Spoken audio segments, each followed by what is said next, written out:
Hello everyone. Hi. How is everyone today? Oh, oh,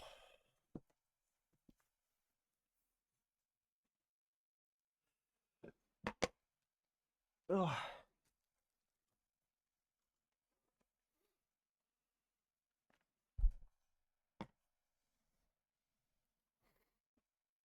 I hope that everyone is good today.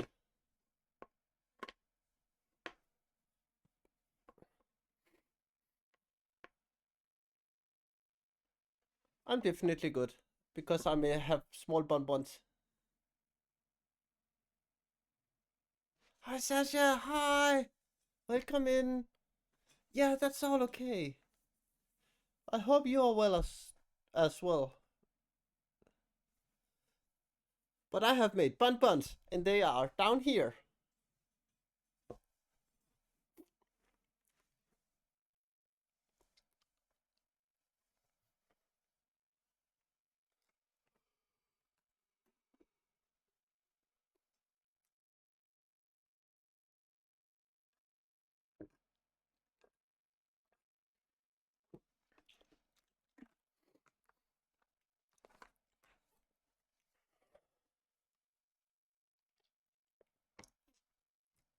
And then I am doing a lot of bookbinding because and I'm thinking about doing it on stream as well because people are it seems like people want to see it, but I have to figure out how I am supposed to do that because yeah, I don't know.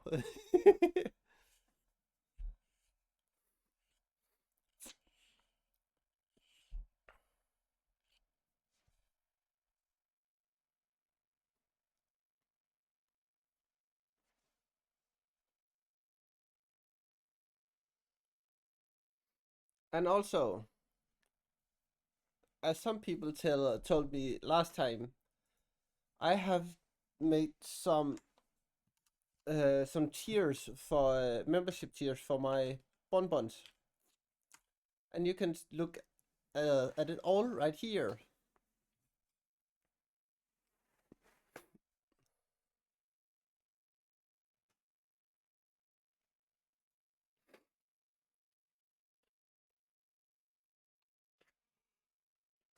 I have made a sweater. No, not a sweater, a sweatshirt. I have made a t-shirt, and I have made some tea or coffee mugs.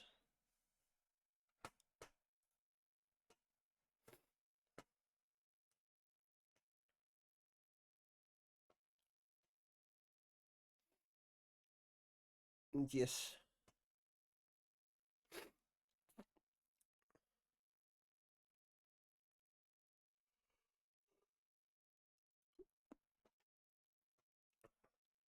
And of course the beanie I have made.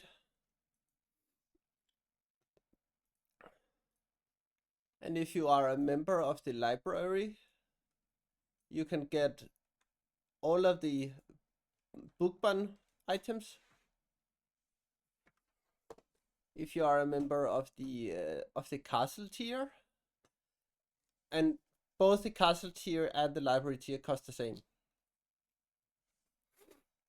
If you are a part of the castle team, you can get the things where it has the danger bonbon and royal guard bonbon. But if you want it all, you can take the kingdom one, and then it will have all of them. I see there's something I need to edit.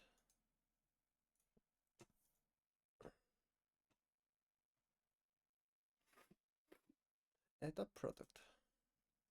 Yes, you.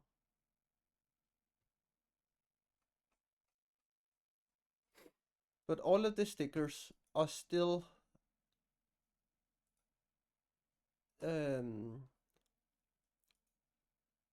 are still for everyone to buy.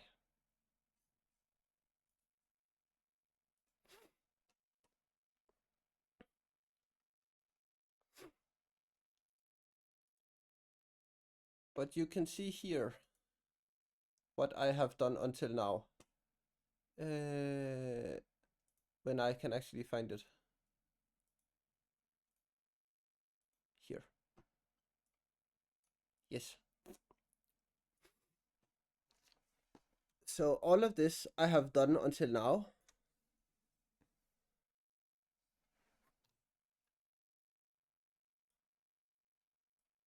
For the non-members.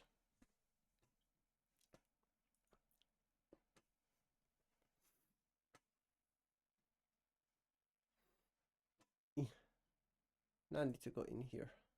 There. So these are the clothing. So I made it as a visitor shop. And then I have made comfort items. Click. Thank you. Where you can get your own kingdom crest on a cup. I think it looks nice. And it all, of course, have a crest on both sides. So you can flex for everyone. And if you are a member, you have all of your things over here. And here you can get to be a member. As far as I know. And this is just all the products. But yes, here is the specific ones for the tier. And over here you have like the more in general thing.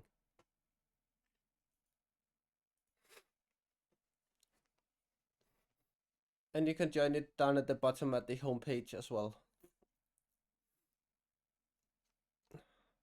I hope it's not too much and that people actually want the items I have made until now. But we will see. There's no pressure for anyone.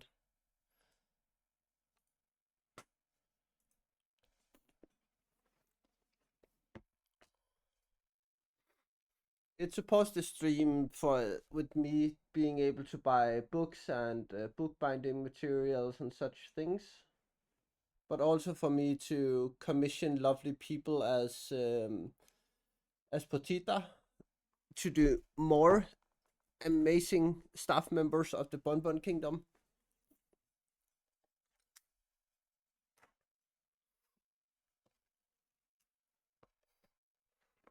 But least of all, I just hope you all enjoy being here. Because I do enjoy being here.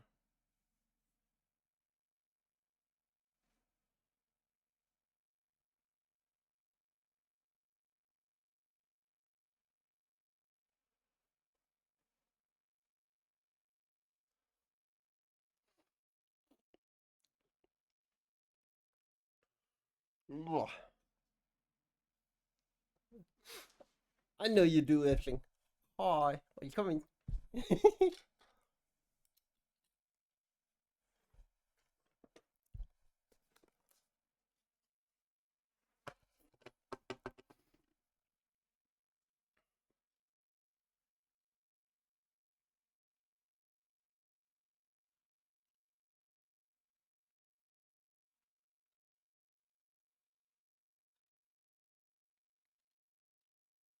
Yeah, right, Earthling.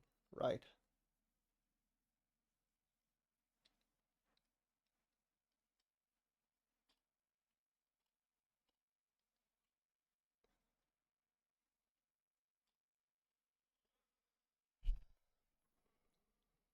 I'm sure you enjoy both.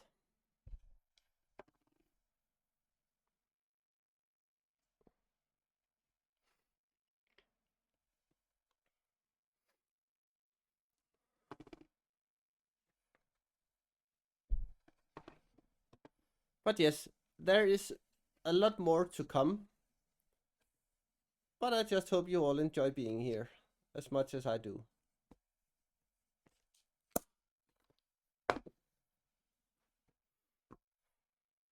Because today we are gonna talk about or read about The black gate being closed.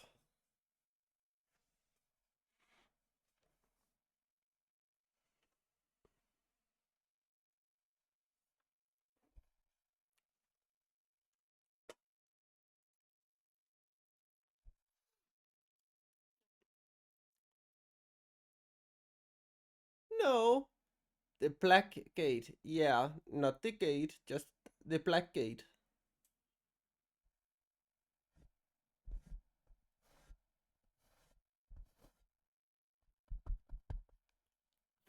Exactly.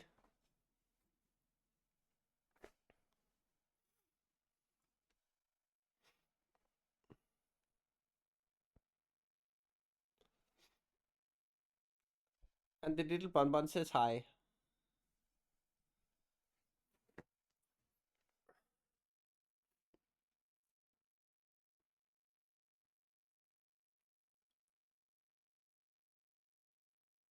How did we get to talk about nuts?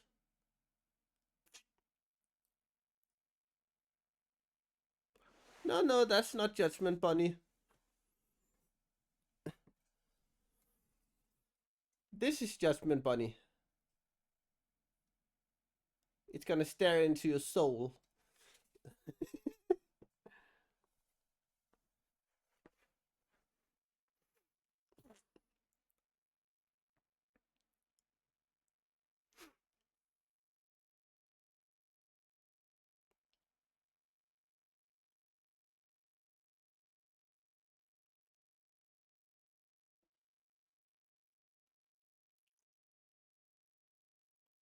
Oh, nice.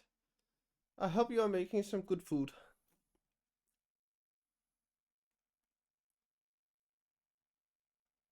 Scallop. Aren't scallop extremely expensive?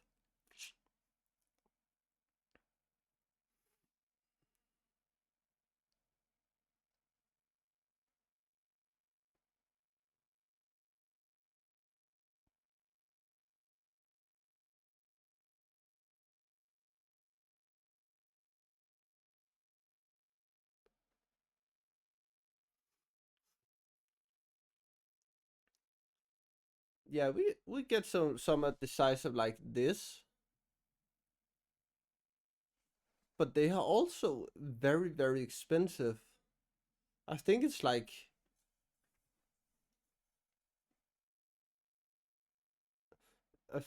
might be $1.50 a piece.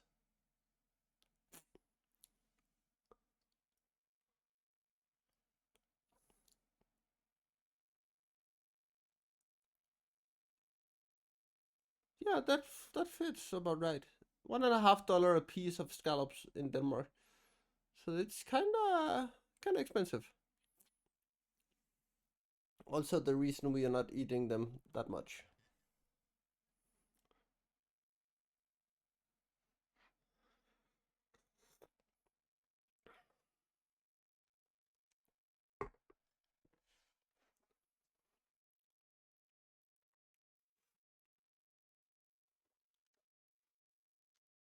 Yeah, I don't know if ours is farmed.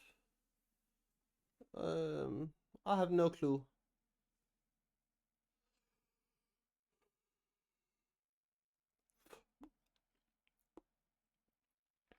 I only look at the at the fish store. What the fuck is called?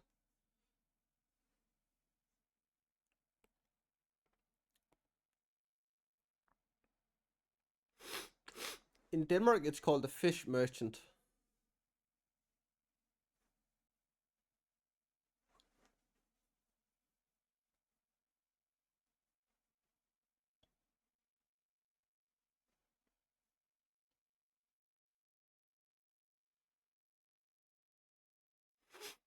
So I don't really actually know if they're farmed or not. Ow.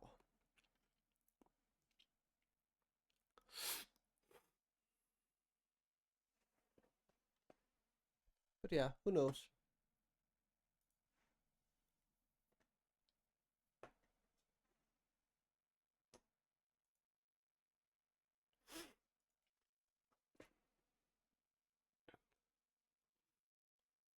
But yes, today we are gonna read about the closed Black Gate. Oh no, that's 15 pages. 16. No, 15 pages.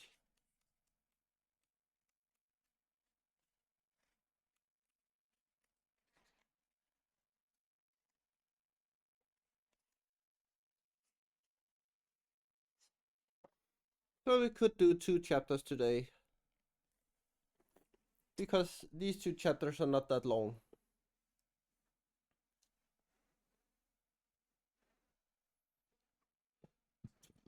They're only like 15 pages each. So yes.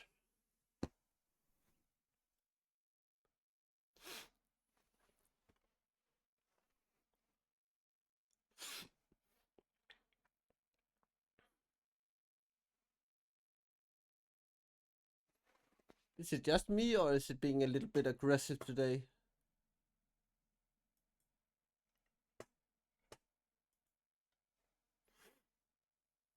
Is that better?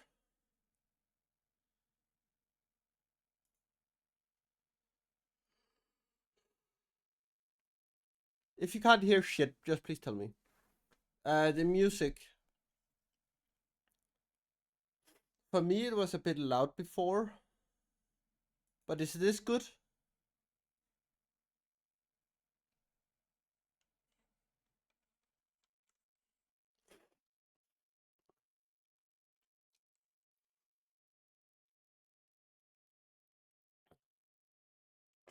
Is that a tad loud?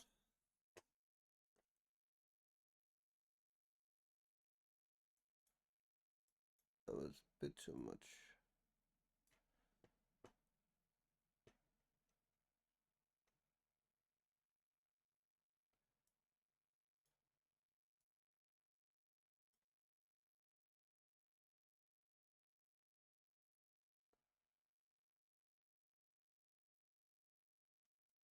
It's not registering half the music.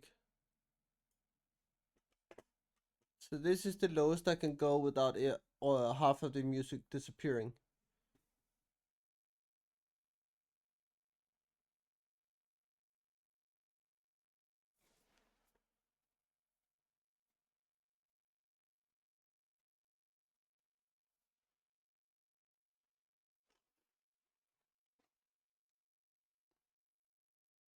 But yes, thank you.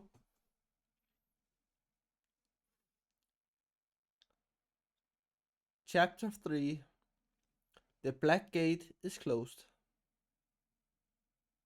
Before the next day dawned, that journey to Mordor was over.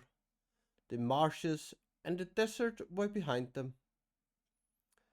Before them, darkling against a pallid sky, the great mountains reared their threatening heads.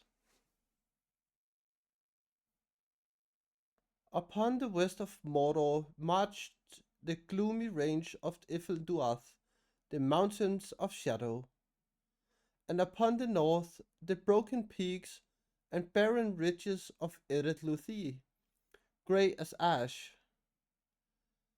But as these ranges approached one another, being indeed but parts of one great wall about the mournful plains of Lithlad and of Gorgoroth, and the bitter inland sea of Nirnin amid most.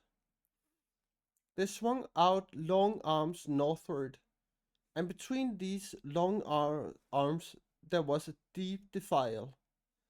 This was Sirit Gogo, the haunted pass, the entrance to the land of the enemy. High cliffs lowered upon either side, and thrust forward from its mouth were 2 sheer hills, black-boned and bare. Upon them stood the teeth of Mordor, 2 towers strong and tall. In days long past they were built by the men of Gondor in their pride and power, after the overthrow of Sauron and his flight. lest he should seek to return his old realm. But the strength of Gondor failed, and men slept, and for long years the tower stood empty. Then Sauron returned. Now the watchtowers, which had fallen into decay, were repaired and filled with arms and garrisoned with ceaseless vigilance. Stony faced they were, with dark window holes staring north and east and west, and each window was full of sleepless eyes. Across the mouth of the pass, from cliff to cliff, the Dark Lord had built a rampart of stone. In it there was a single gate of iron, and upon its battlement sentinels paced unceasingly. Beneath the hills on either side, the rock was bored into hundreds of caves and maggot holes. There a host of orcs lurked, ready at a signal to issue forth like black ants going to war. None could pass the teeth of Mordor and not feel their bite, unless they were summoned by Sauron, or knew the secret passwords that would open the Morannon, the black gate of his land. Yeah, two towers. Yeah.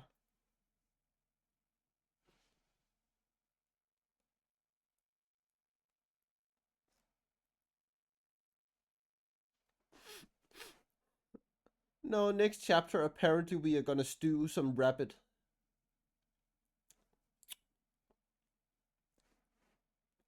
Very disappointed in this book.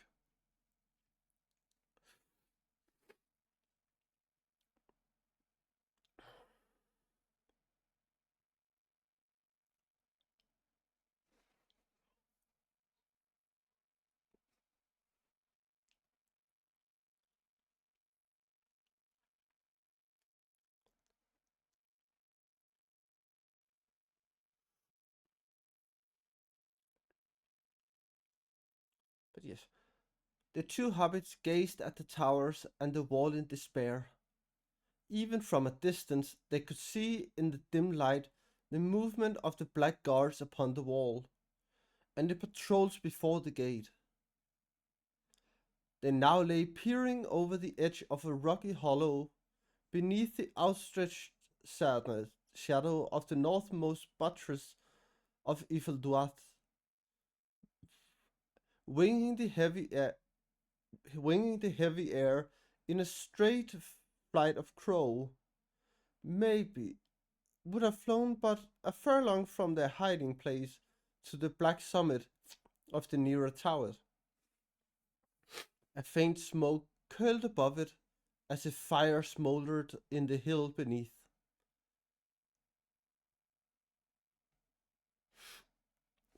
I'm gonna judge you just by that comment, Earthling. I'm gonna judge you.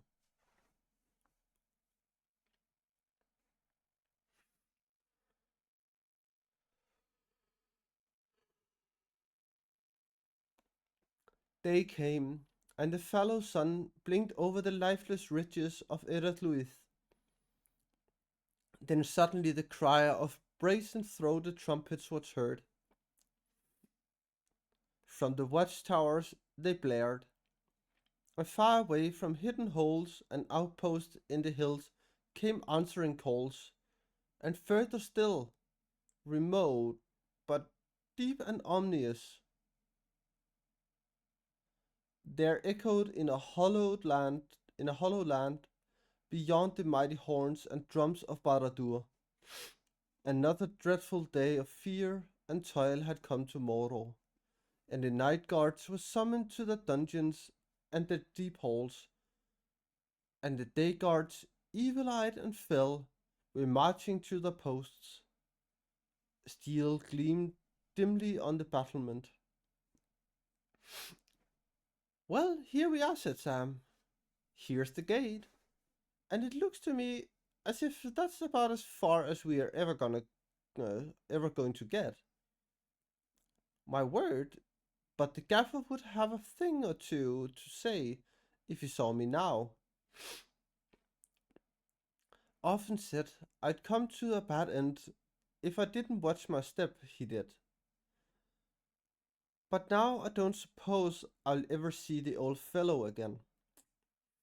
He'll miss his chance of I told you so, Sam. More the pity. He could go on telling me as long as he got breath. If only I could see his old face again. But I'd have to get a wash first, or he wouldn't know me.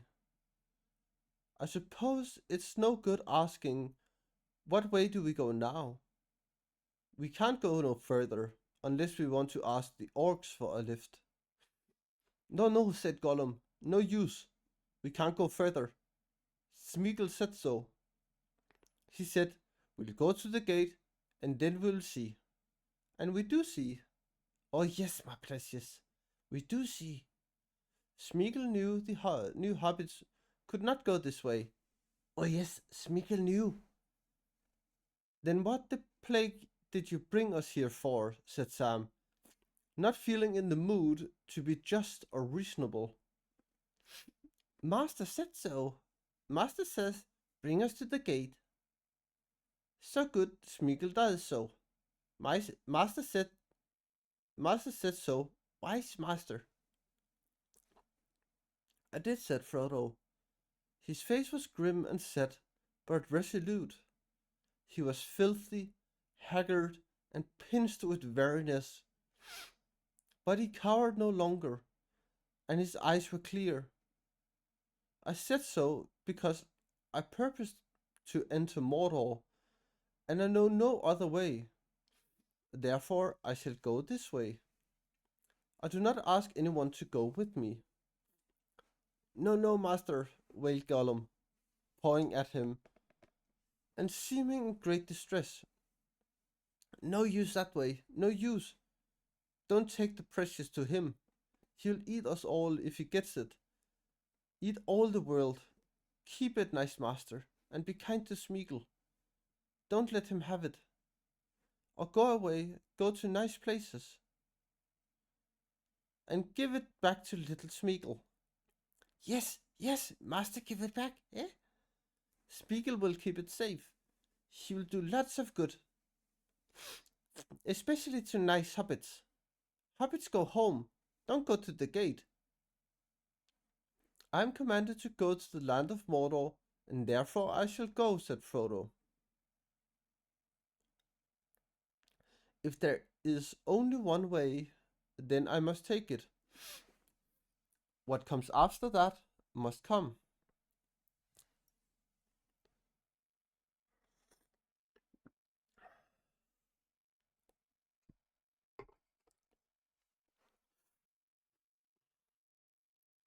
Sam said nothing. The look on Frodo's face was enough for him. He knew that words of his were useless, and after all, he never had any real hope in the affair from the beginning. But being a cheerful hobbit, he had not needed hope, as long as despair could be postponed.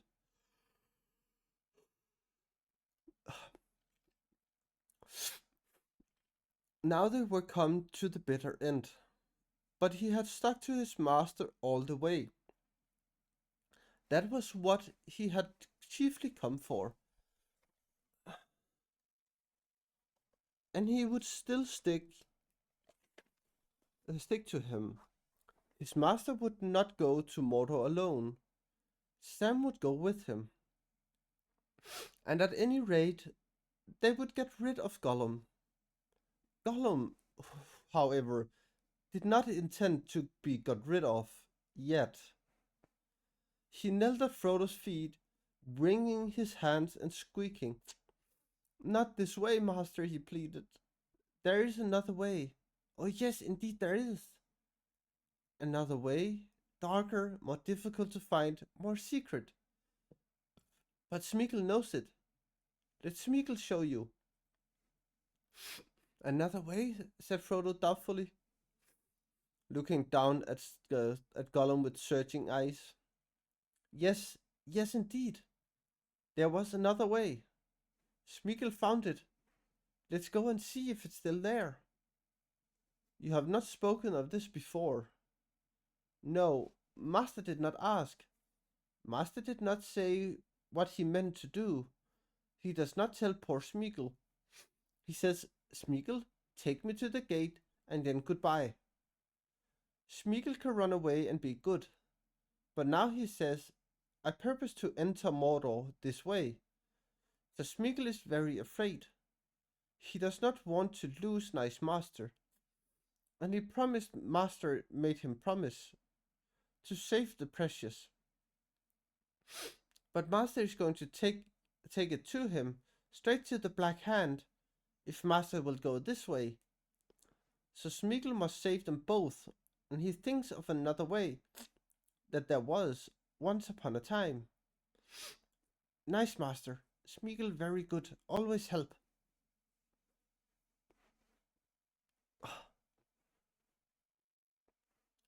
Sam frowned. If he could have bored holes in Gollum with his eyes, he would have done. His mind was full of doubt. To all appearances, Gollum was generally distressed and anxious to help Frodo. But Sam, remembering the overheard debate, found it hard to believe that the long submerged Smeagol had come out on top. That voice, at any rate, had not had the last word in the debate.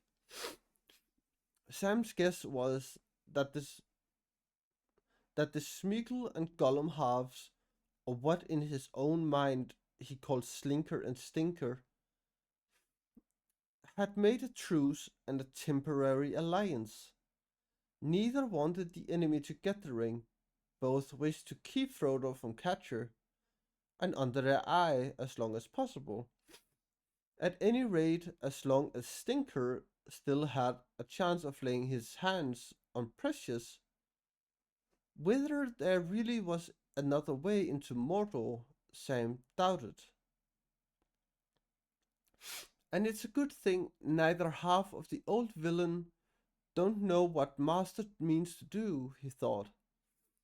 If he knew that, Mr. Frodo is trying to put an end to his Precious for good, and all there'd be trouble pretty quick. Pretty quick, I bet. Anyhow, old Stinker is so frightened of the enemy, and he's under orders of some kind from him, or was, that he'd give us away rather than be caught helping us. And rather than let his precious be melted, maybe.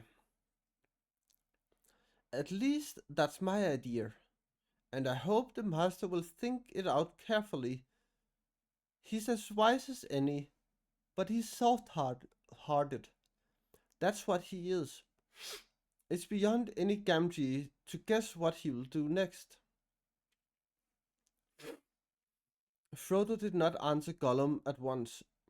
While these doubts were passing through Sam's slow but true mind, he stood gazing out towards the dark cliff of Cirith Gogor.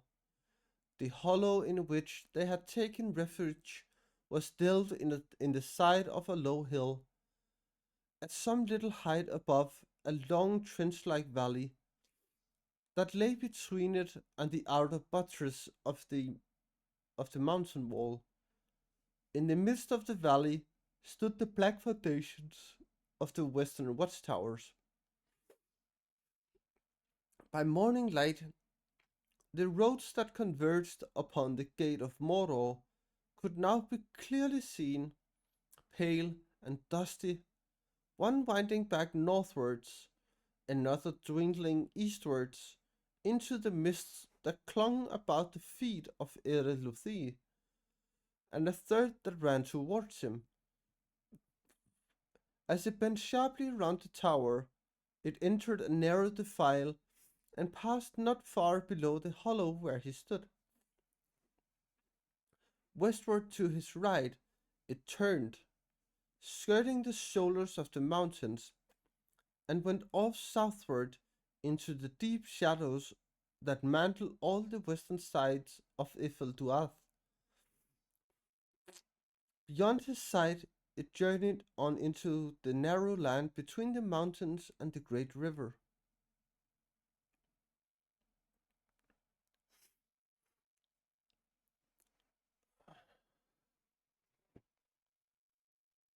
As he gazed, Frodo became aware that there was a great stir and movement on the plain. It seemed as if whole armies were on the march, though for the most part they were hidden by the reeks and fumes drifting from the fens and wastes beyond. But here and there he caught the gleam of spears and helmets, and over the levels beside the roads, horsemen could be seen riding in many companies. He remembered his vision from afar upon Amonhen, so few days before, his vision, so few days before, though now it seemed many years ago. Then he knew that the hope that had for one wild moment stirred in his heart was vain. The trumpets had not wrong in challenge, but in greeting. This was no assault upon the Dark Lord by the men of Gondor, risen like avenging ghosts from the graves of valor long passed away. These were men of other race, out of the wide eastlands, gathering to the summons of their overlord, armies that had encamped before his gates by night and now marched in to swell his mounting power, as if suddenly made fully aware of the peril of their position, alone in the growing light of day, so near to its vast menace. Frodo quickly drew his frail grey hood close upon his head and stepped down into the dell. Then he turned to Gollum. Smeagol, he said, I will trust you once more. Indeed, it seems that I must do so. That is my faith. And your fate is so help me, whom you long pursued with evil purpose. So far you have deserved well of me, and have kept your promise truly. Truly, I say, and mean, he added with a glance at Sam, for twice now we have been in your power, and you have done no harm to us, nor have you tried to take from me what you sought. May the third time prove the best. But I warn you, Smeagol, you are in danger. Yes, yes, masters, said Gollum. Dreadful danger. Smeagol bones shake to think of it. But he doesn't run away. He must help nice master. Oh, 2 seconds, I need to stretch.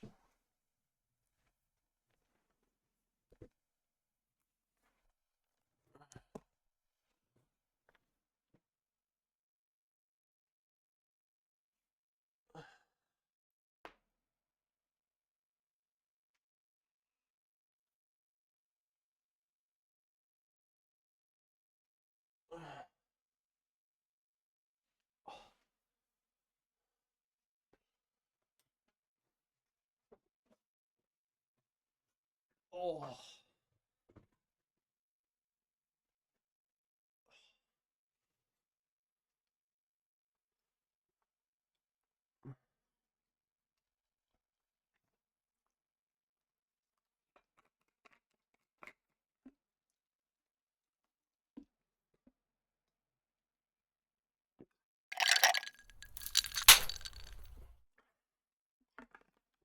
Thank you, Earthling.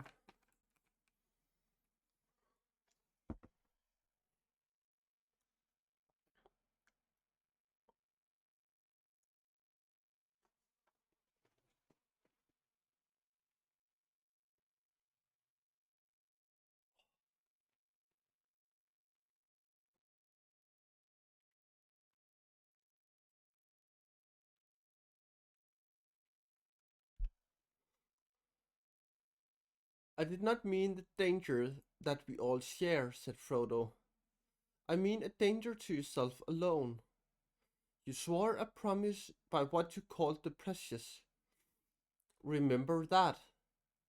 I will hold you to it, but it will seek a way to twist it to your own undoing. Already you are being twisted. You revealed yourself to me just now foolishly. Give it back to Smeagol, you said. Do not say that again. Do not let that thought grow in you. You will never get it back. But the desire of it may betray you to a bitter end.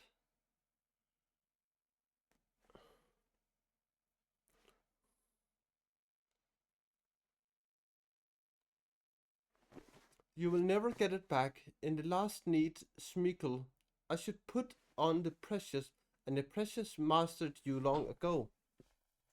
If I wearing it were to command you, you would obey, even if it were to leap from a precipice or to cast yourself into a fire. And such would be my command. So have a care, Smeagol. Sam looked at his master with approval, but also with surprise. There was a look in his face and a tone in his voice that he had not known before. Mr. Frodo was of such a high degree that it must imply a fair measure of blindness. Of course, he also firmly held the incompatible belief that Mr. Frodo was the wisest person in the world, with the possible exception of old Mr. Bilbo and of Gandalf. Gollum in his own way, and with much more excuse than his acquaintance was much briefer, may have made a similar mistake, confusing kindness and blindness. At any rate, this speech abashed and terrified him. He grovelled on the ground and could speak no clear words, but nice master. Frodo waited patiently for a while. Then he spoke again less sternly. Come now, Gollum, or Smeagol if you wish. Tell me of this other way, and show me. And I lost it. There, show me if you can. What hope there is in it. Enough to justify me turning aside from a plain path? I am in haste. But Gollum was in a pitiable state, and Frodo's threat had quite unnerved him. It was not easy to get any clear account out of him, amid his mumblings and squeakings, and the frequent interruptions in which he crawled on the floor and begged them both to be kind to poor little Smeagol. After a while he grew a little calmer, and Frodo gathered bit by bit that if a traveller followed the road that turned west of Isilduath, he would come in time to a crossing in a circle of dark trees. On the right, a road went down to Osgiliath and the bridges of Anduin. In the middle of the road went on southwards. On, said Gollum. We never went that way, but they say it goes 100 leagues until you can see the great water that is never still. There are lots of fishes there, and big birds eat fishes. Nice birds, but we never went there. Alas, no. We never had a chance. And further still, there are more lands, they say, but the yellow face is very hot there. And there are seldom any clouds, and the men are fierce and have dark faces. We do not want to see that land. No, said Frodo, but do not wander from your road. What is the third turning? Oh yes, there is a third way, said Gollum. That is the road to the left. At once it begins to climb up, winding up, and climbing back towards the tall shadows. When it turns round the black rock, you will see it. Suddenly you will see it above you, and you want to hide. See it? See it? What will we see? The old fortress, very old, very horrible now. We used to hear tales from the south when Smeagol was young, long ago. Oh yes, we used to tell lots of tales in the evening, sitting by the banks of the great river. In the Willowlands, when the river was younger too. Gollum, Gollum! He began to weep and mutter. The hobbits waited patiently. Tales of the South, Gollum went on again, about the tall men with the shining eyes, and the house like hills of stone, and the silver crown of the king, and his white tree. Wonderful tales.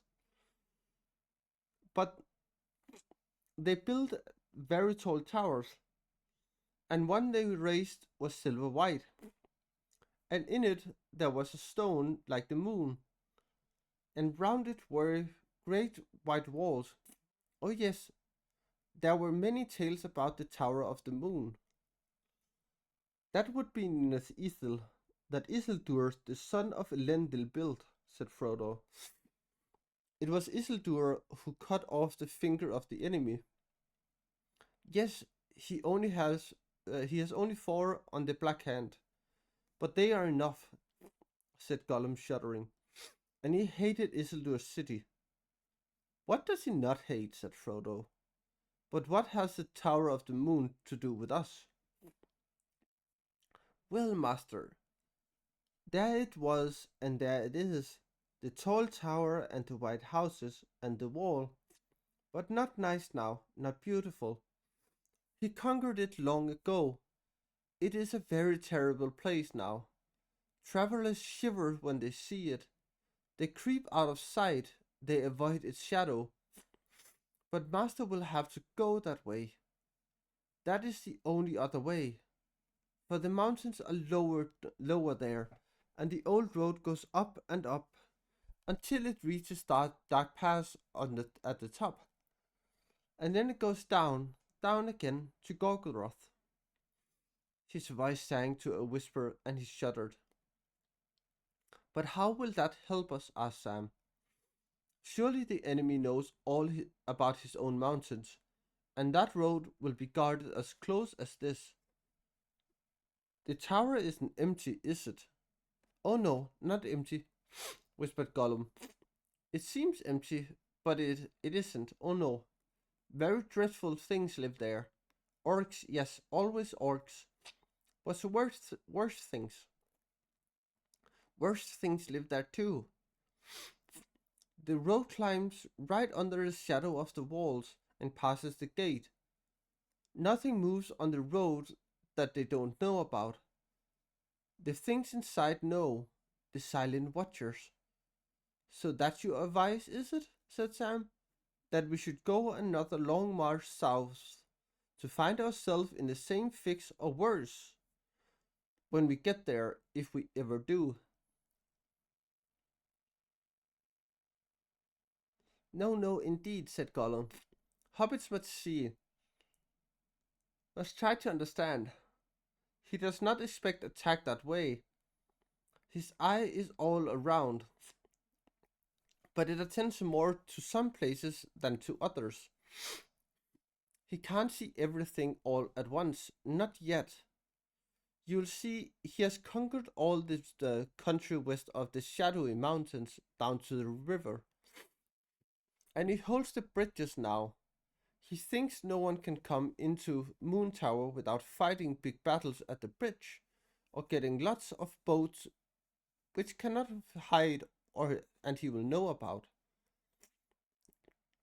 You seem to know a lot about what he's doing and thinking, said Sam. Have you been talking to him lately, or just hobnobbing with orcs? Not nice, Hobbit, not sensible, said Gollum, giving Sam an angry glance and turning to Frodo. Smeagol has talked to orcs, yes, of course, but before he met Master, and to many peoples, he has walked very far, and what he says now, many people are saying. It's here in the north that the big danger is for him and for us. He will come out of the Black Gate one day soon. That is own that is the only way big armies can come. But away down west, he is not afraid. And there are the silent watchers. Just so, said Sam, not to be put off. And so we are to walk up and knock at the gate and ask if we are on the right road for Mordor. Or are they too silent to answer? It's not sense. We might as well do it here and save ourselves a long tramp. Don't make jokes about it, hissed Gollum. It isn't funny or no, not amusing. It's not sense to try and get into Mordor at all. But if Master says I must go or I will go, then he must try some way. But he must not go to the terrible city. Oh no, of course not. That is where Smeagol helps. Nice Smeagol, thought of no one tells him what it is all about. Smeagol helps again. He found it. He knows it. What did you find? Asked Frodo. Gollum crouched down, and his voice sank to a whisper again. A little path leading up into the mountains, and then a narrow stair, and then a narrow stair. Oh yes, very long and narrow. Hi Leo, hi. Welcome in, and happy Sunday to you too.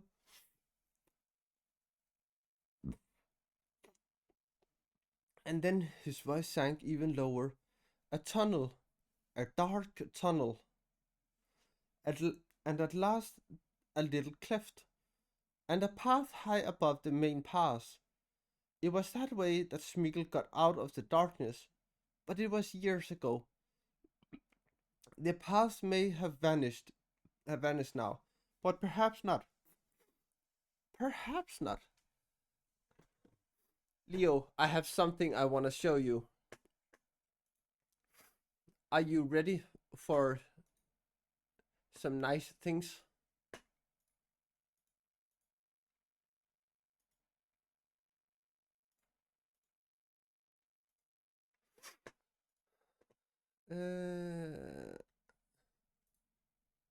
Here, you, there.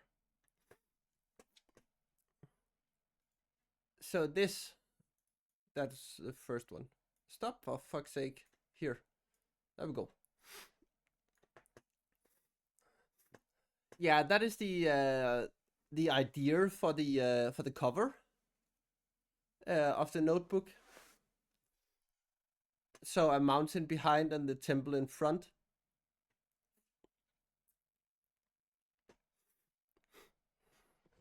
And then at this side here, this picture will be, or a part of it, like this part here will be there.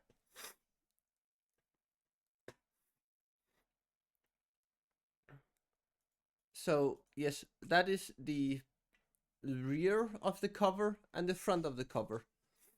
And this is gonna be the inside of the cover.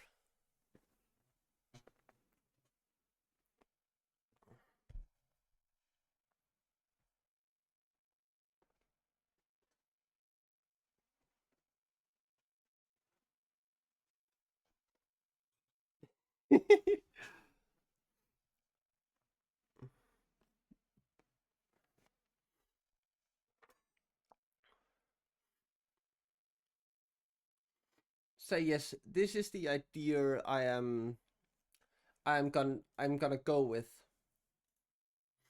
because this is a nice picture in my opinion.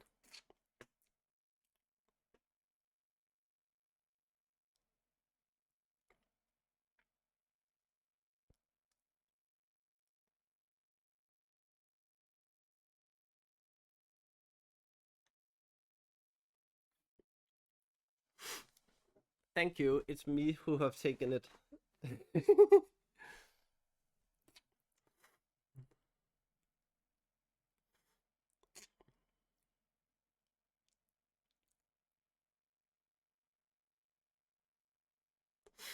Yeah, and it's right beside the primary military school for the Home Guard.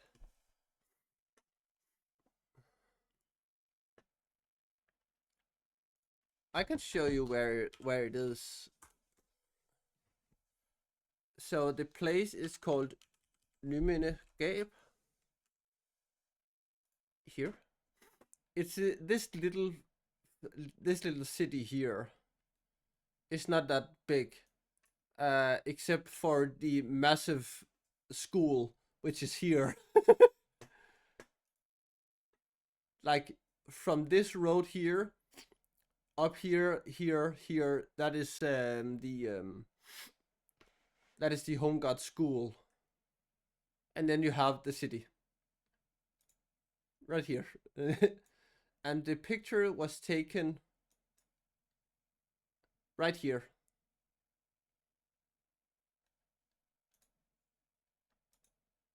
So yeah, right here, out over here.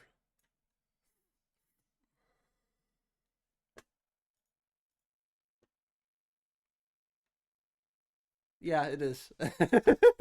It's really, really big. But yeah, the picture was taken from this boat and out. You can see the three boats which is laying here. Is also the boats I have in the picture. And then you have the bridge here, which you can also see here.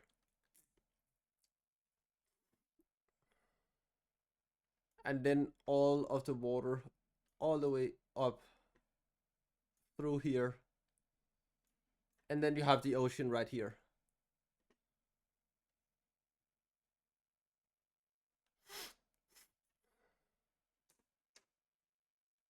But yeah, it's a nice place. And this one is actually a very nice place to eat. It's just fluffing expensive to stay there. It's like $200 a day to stay there.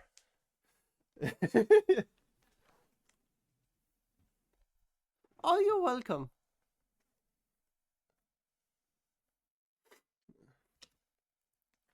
Well, there's other places you can stay. You can have a tent or something. Yeah, $200 a day.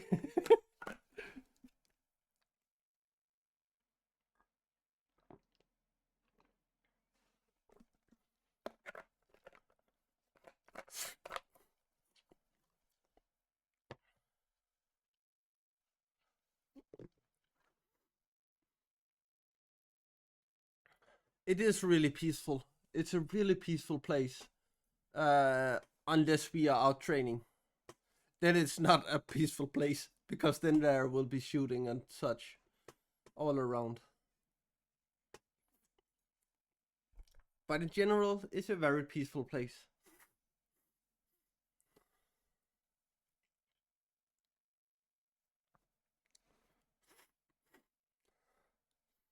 But the fun thing is, we have a shooting area, and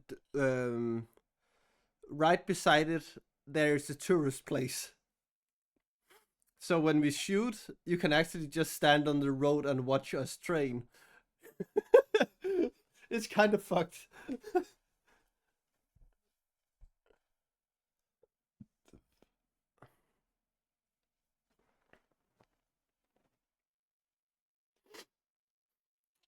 It is. It's really cool. But one error and somebody is gone. So it's also high pressure.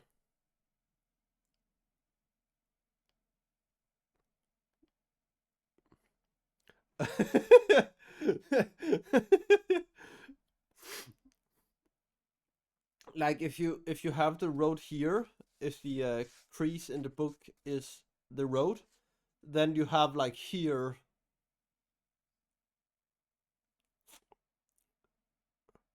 That is where we shoot.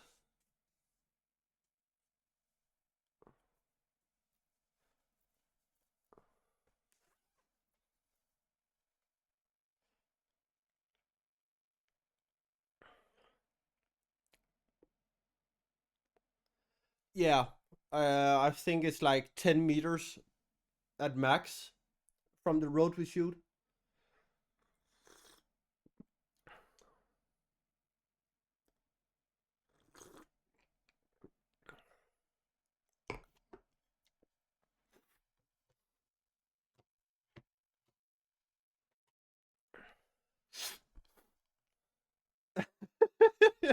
Yeah, I told you it was close.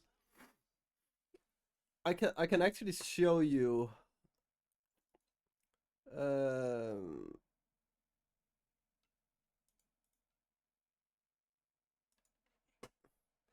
um, Maps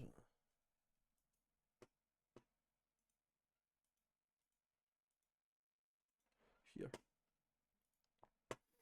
Okay, so that was not what I wanted to do here. So where we usually is shooting is here. The bike lane is here.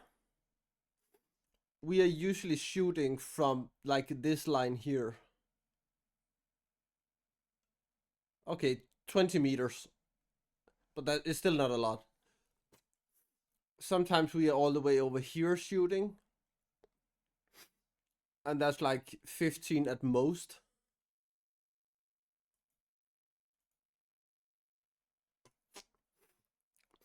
But yeah, you can see how close it is to the road.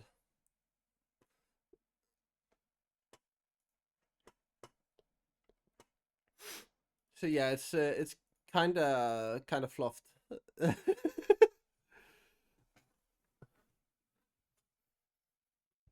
But it's only with small caliber weapons. We can't do anything with any big weapons there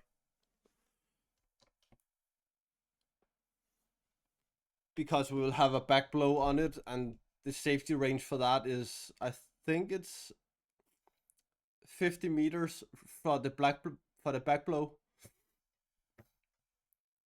So that will literally shatter windows of vehicles coming through.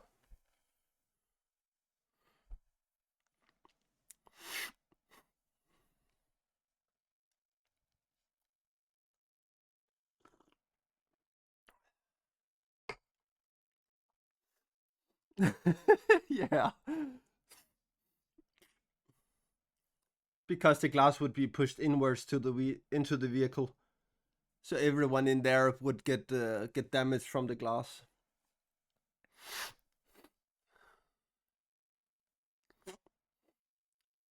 Also, Leo, did you see my new shop with membership? Yeah, so many cuts. Yeah, it's not nice.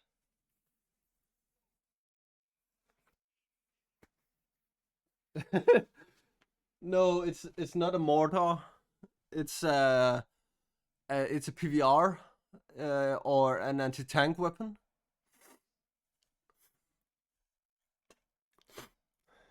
Yeah, I have done more things.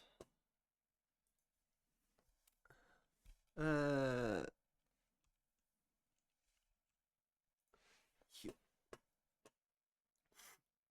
Now I will show you.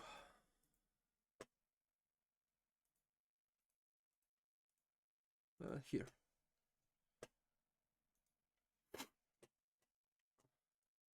Why are you so big? You're not supposed to be that big.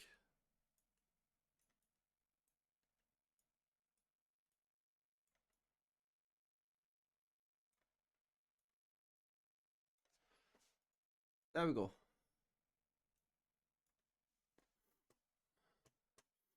So, I have made a visitor shop here with all the stickers, with all the clothing. And yes, I have made a t-shirt, and I need to make a little adjustment to that because it will have at some text up here at the upper side, and then the beanie, and then the cup with the crest.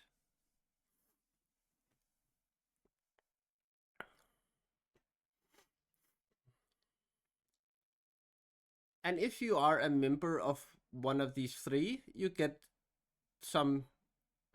Yeah, it does. I really like it. But if you are a member of the one of these three, then you get some special items. In the library tier, you get everything with the book bond and the library, and you can see here it has a little bit of text up here, which says the Secret Society of Book Bond. It's not that sizable at the shirt, but it's there. And in here, everything which is library related will come in here. So if there is books or something, then it will also come in here. And the castle one is for all the staff or castle related items. Until now, I only have like 2 cups in here, but I will make more as time goes. And you can see here, this is the one which Earthling uses as a high.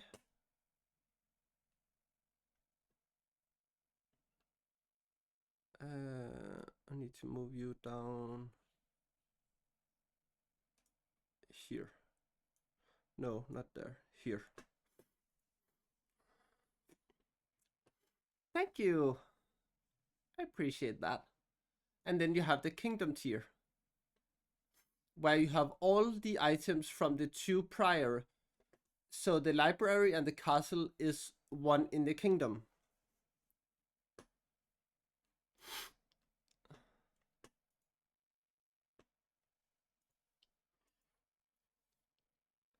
Because I said that this is you. Am I wrong?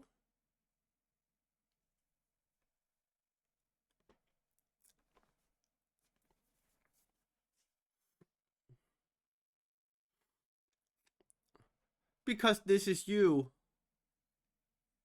Yeah.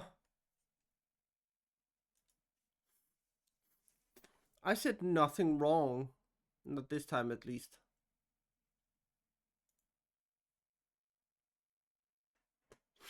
That this is the character you use for your high. But the kingdom one have the items of the 2 prior. Oh, thank you, Leo. Thank you very much. I appreciate that.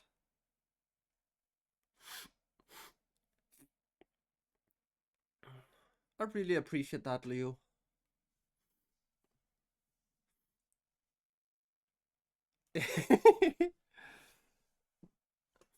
But down here you can see the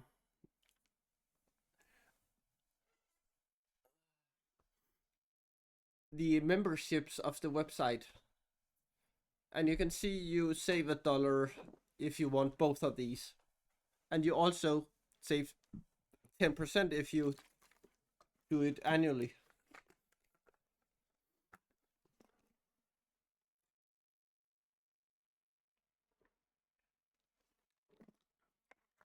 Yes, Earthling, you do have ears.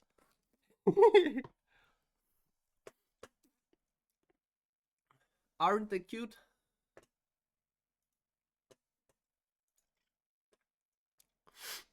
It's a growing bonbon. But yes, that was all I wanted to show today. Ugh.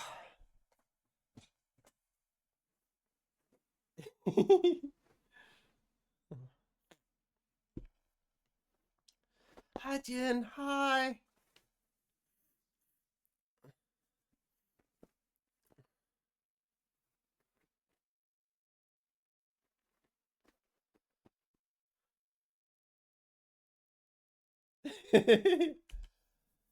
It is Elisa, you see.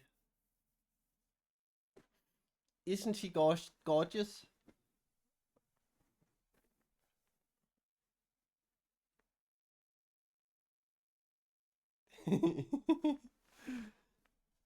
Such a gorgeous Lisa.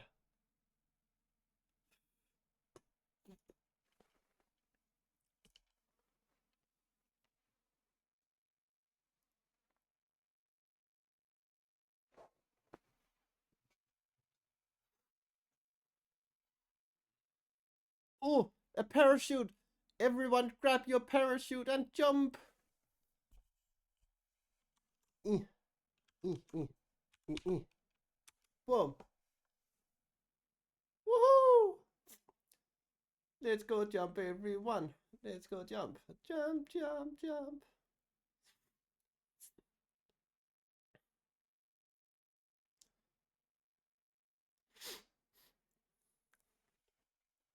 Eh.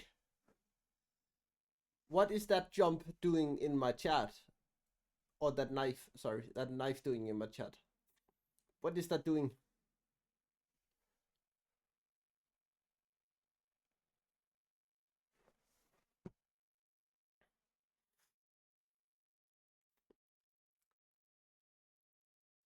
Yeah, the one Earthling drops. It has a knife.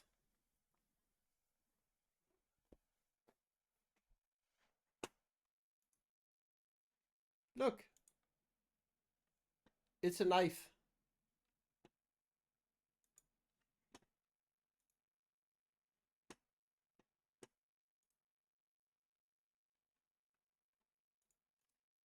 In its right hand? Its right hand. How the fluff is that hair? Interesting.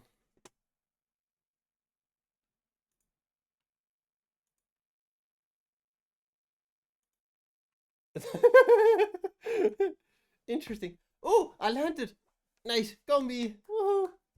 Go bunny. Go bunny. Go bunny. Yeah, I know it's called smug.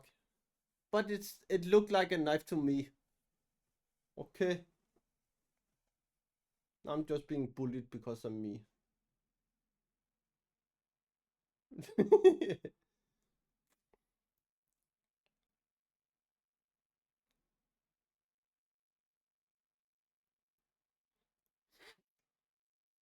Wow, now Jin is bringing knives to the chat. Wow.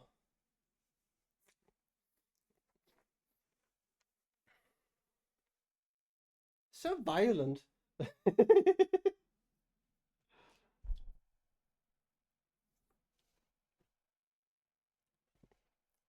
I like it.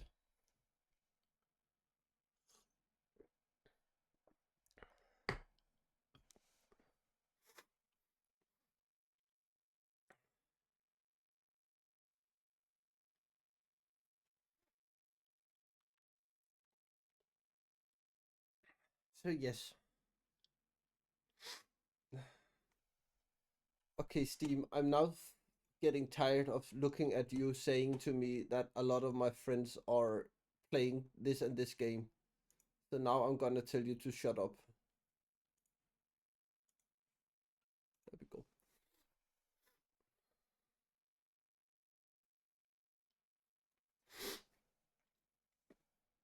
Yes. Uh,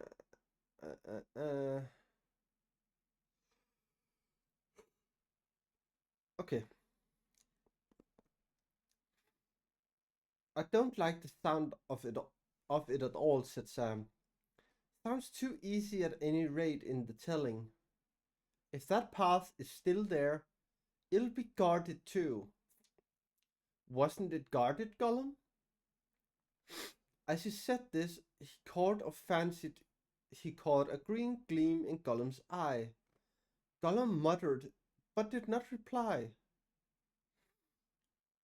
Is it not guarded? Asked Frodo sternly. And did you escape out of the darkness, Smeagol?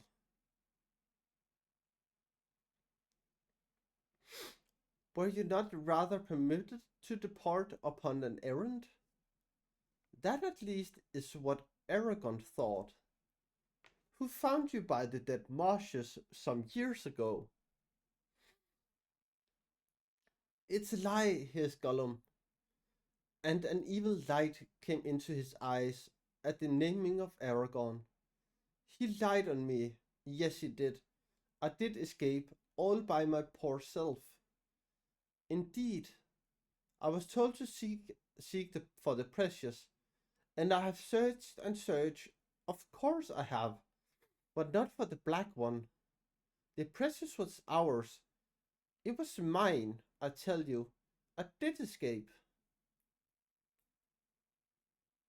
Frodo felt a strange certainty that in this matter Gollum was for once not so far from the truth as might be suspected, that he had somehow found a way out of Mordor, and at least believed that it was by his own cunning. For one thing, he noted that Gollum used I, and that seemed unusual.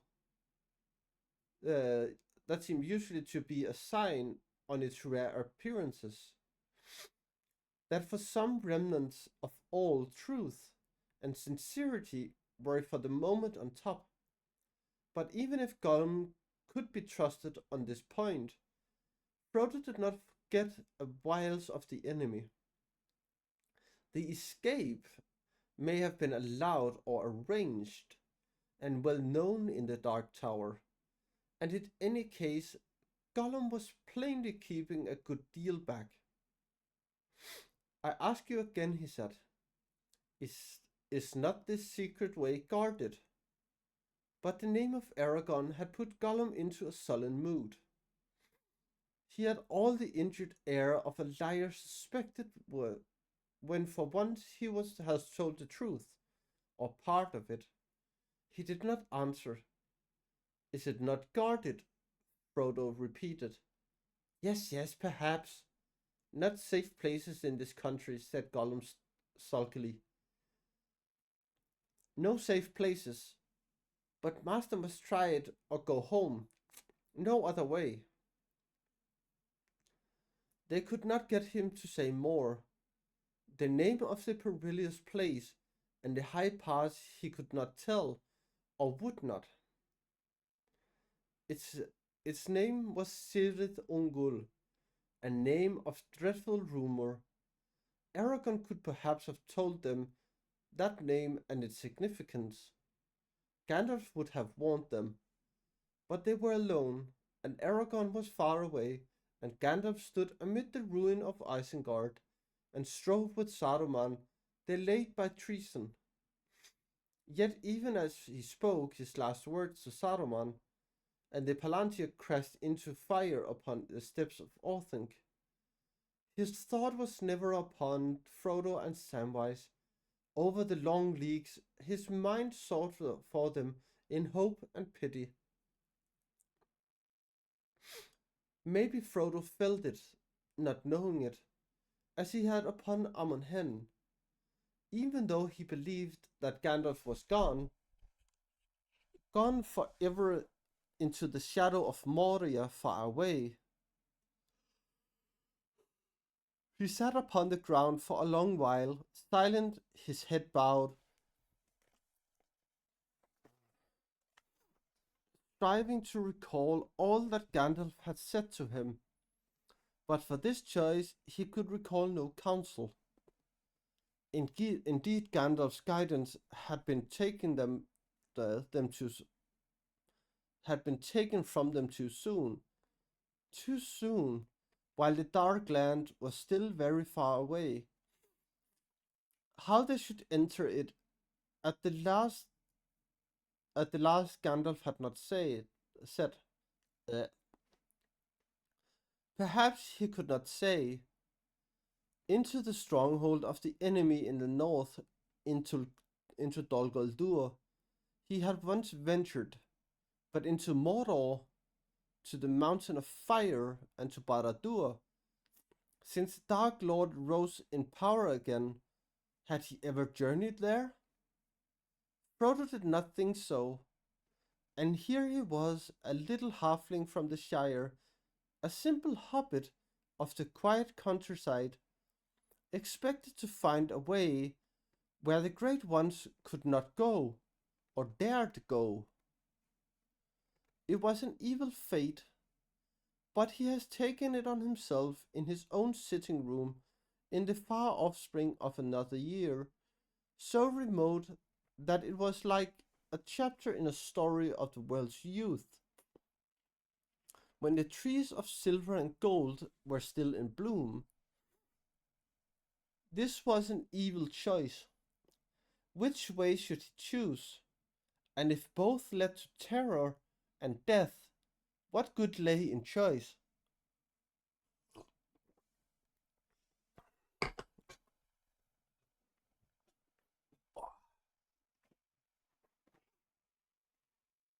Mm.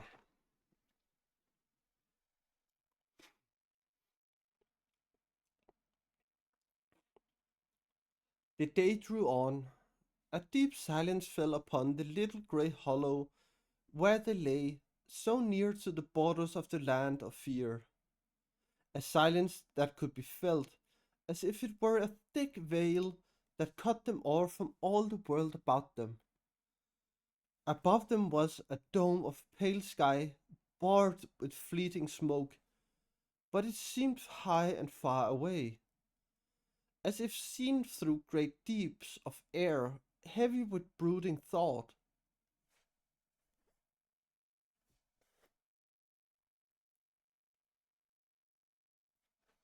Not even an eagle poised against the sun would have marked the hobbit sitting there, under the way of doom, silent, not moving, shrouded in their thin grey cloaks. For a moment he might have paused to consider Gollum, a tiny figure sprawling on the ground.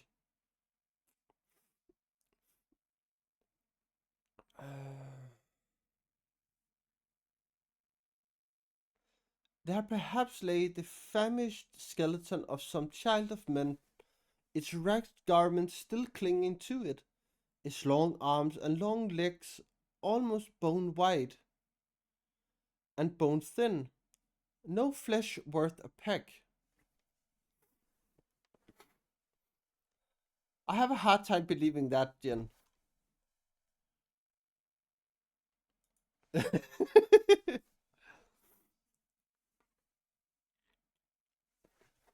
Okay, 2 seconds. I need to open my window. It's too hot in here.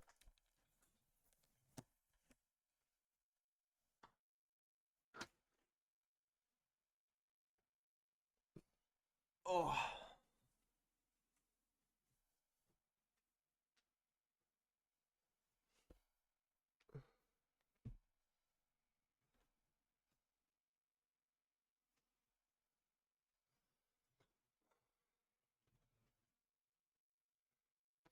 Just in general, everyone has issues.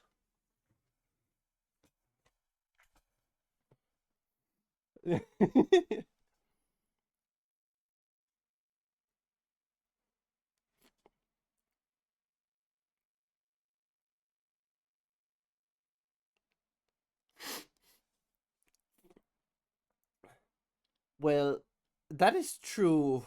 At least perfectly good looking.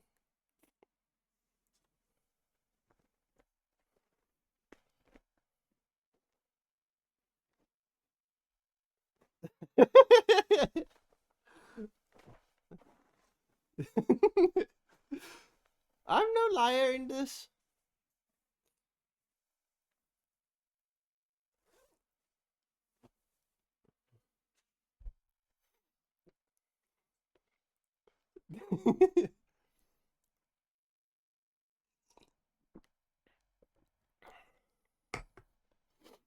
You knew I would turn it on you.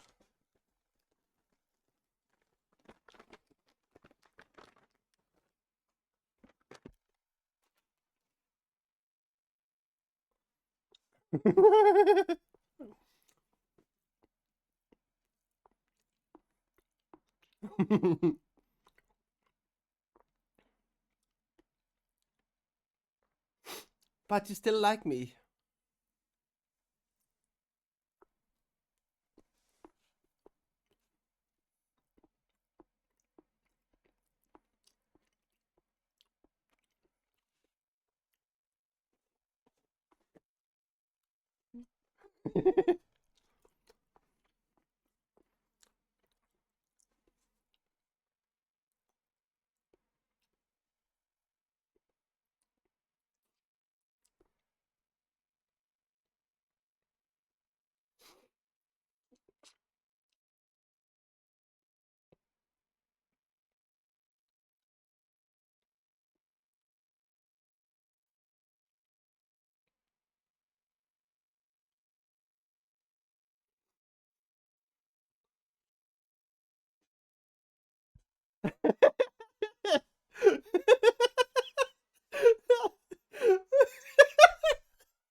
I would love to see that. I would really love to see that.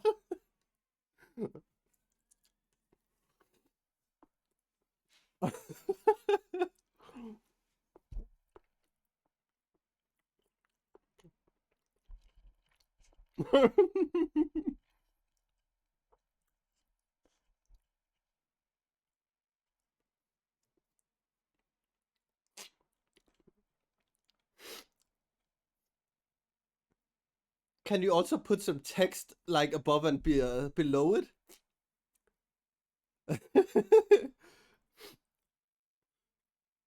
With just like a text of this society is shit.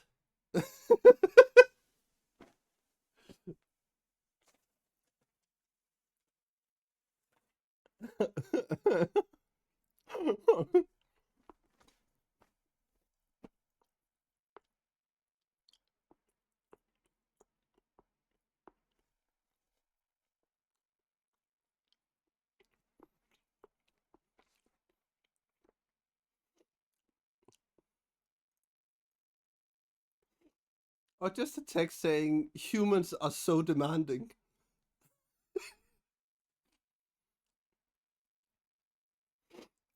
That would be fluffing great.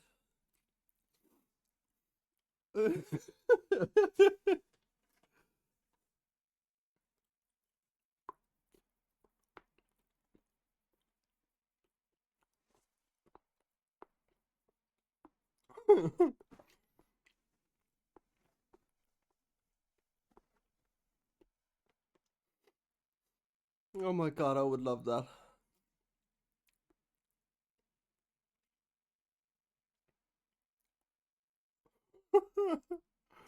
Oh my god.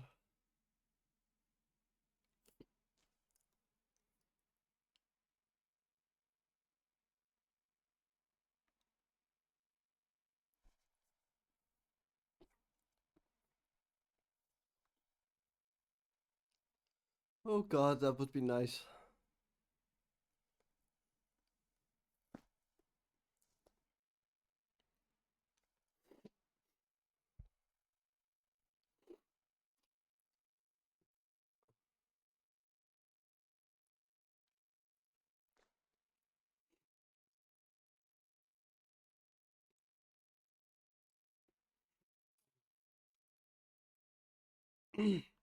That would be great.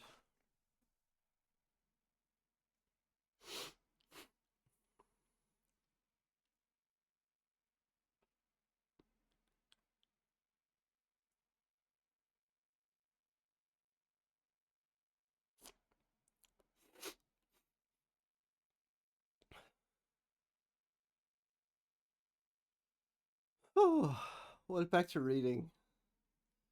Frodo's head was bowed over his knees, but Sam leaned back with hands behind his head, staring out of his hood at the empty sky. At least for a long while it was empty. Then presently Sam thought he saw a dark bird-like figure wheel into the circle of his sight and hover, and then wheel away again. Two more followed, and then a fourth. They were very small to look at, yet he knew somehow that they were huge, with a vast stretch of pinion, flying at a great height. He covered his eyes and bent forward, cowering. The same the same warning fear was on him as he had felt in the presence of the Black Riders. The helpless horror that had come with the cry in the wind and the shadow of on the moon. Though now it was not so crushing or compelling, the menace was now more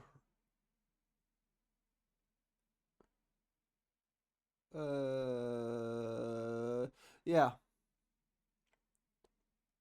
The menace was more remote, but menace it was. Frodo felt it too. His thought was broken. He stirred and shivered, but he did not look up. Gollum huddled himself together like a cornered spider. The wing-shaped wheeled and stooped swiftly down, speeding back to Mordor. Sam took a deep breath. The riders are about again, up in the air, he said in a hoarse whisper. I saw them. Do you think they could see us? They were very high up, and if they are Black Riders, same as before, then they can't see much by daylight, can they? No, perhaps not, said Frodo. But the steeds could see, and these winged creatures that they ride on now, they can probably see more than any other creature. They are like great carrion birds. They are looking for something. The enemy is on the watch, I fear. The feeling of dread passed, but the enfolding silence was broken. For some time they had been cut off from the world, as if in an invisible island. Now they were laid bare again. Peril had returned.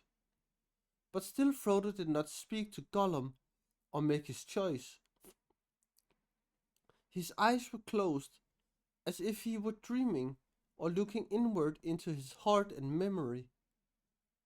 At last he stirred and stood up, and it seemed that he was about to speak and to decide. But hark, he said. What is that? A new fear was upon them. They heard singing and hoarse shouting. At first it seemed a long way off, but it drew nearer. It was coming towards them.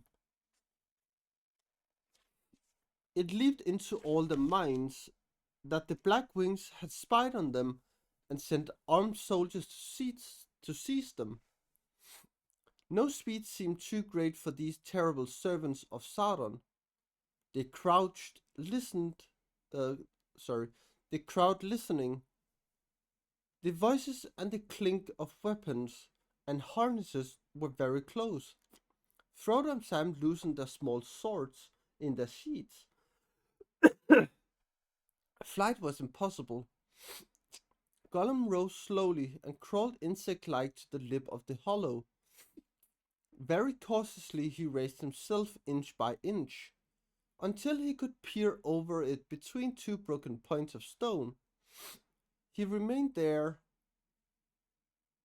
without moving for some time, making no sound. Presently the voices began to recede again, and then they slowly faded away. Far off a horn blew on the ramparts of the Moronan. Then quietly Gollum drew back and slipped down into the hollow.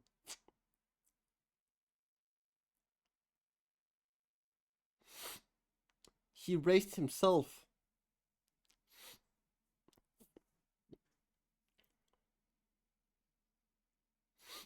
More men going to Mordor, he said in a low voice. Dark faces. Andrea, hi!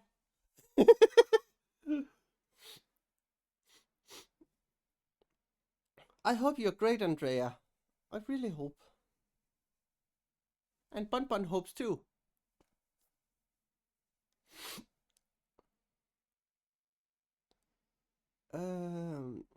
We have not seen men like these before. No, Smeagol has not. They are fierce. They have black eyes and long black hair, and gold rings in their ears. Yes, lots of beautiful gold. And some have red paint on their cheeks, and red cloaks, and their flags are red, and the tips of their spears, and they have round shields, yellow and black with big spikes. It's okay, Sigga. Have a lovely.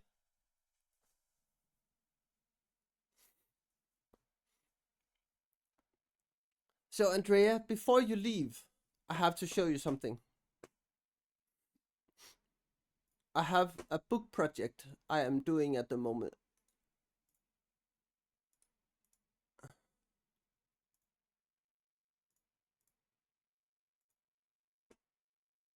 Eh,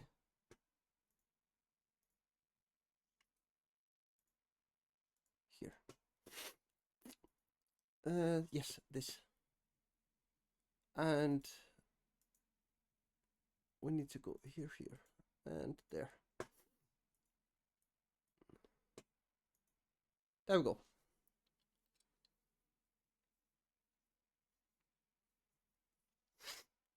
So this will be the cover of the book. Like this is the front cover and this is the back cover. And the back cover will be this picture.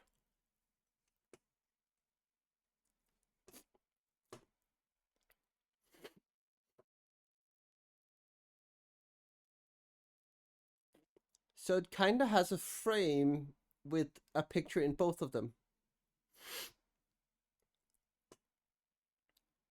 And this one is the insides of the cover. So when you open the book, before you get to like the block of pages, so like this. Now I can show you here. So this part here between the outside and the first page, that is what is called an end page.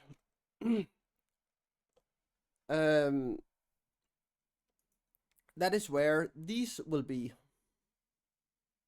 Yeah, I'm binding the book from the bottom. All from the beginning.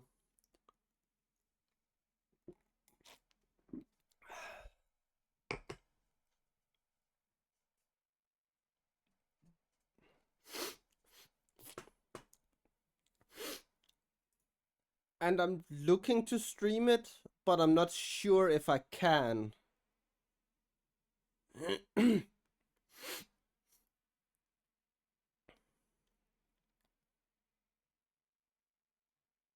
Yeah, I really like to like bookbinding. Yes.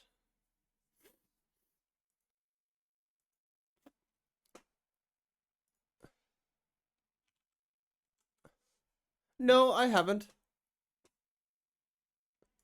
I have not gotten the flu. Now I need to see if I have here. So if you want to see more from the, yeah, I just have something sitting in my nose.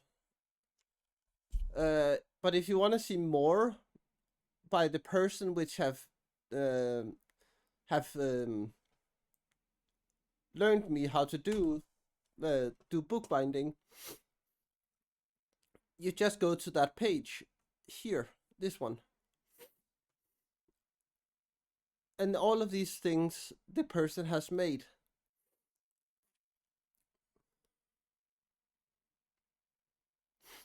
So go chuck them a follow if you want to see more bookbinding.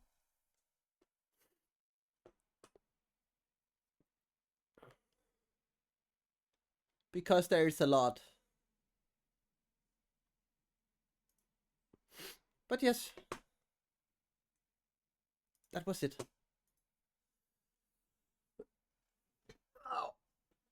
Oh. Yeah, I think that too. I really like that. Um,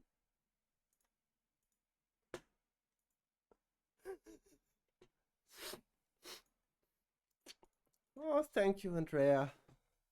But that shit is fucking expensive.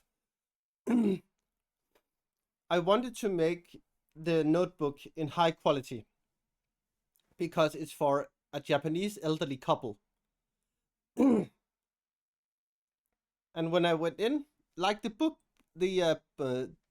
notebook block, which is the paper you write on, that wasn't that expensive. That was like 36 krones.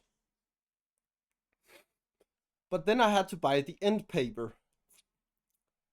That shit was expensive. It was 1.1 euro a piece for an A4 paper.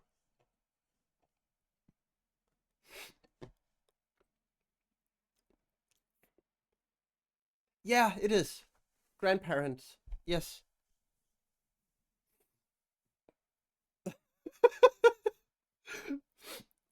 And the bookbinding glue was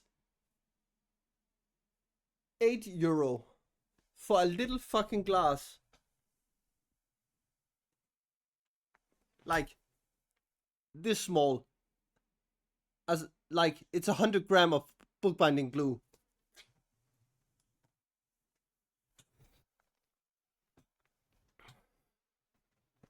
That shit was $8. No, 8 euro. Not 80. 8.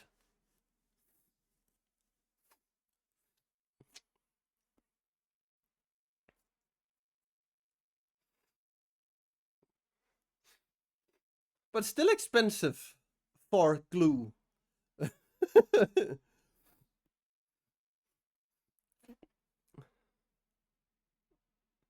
But yeah, I still need some small supplies.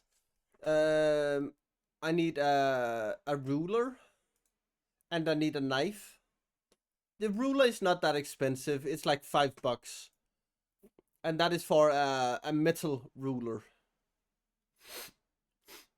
Like it's made of steel. Um, but the knife, that's kind of expensive. Because it's like, I think it's like 18 and a half bucks.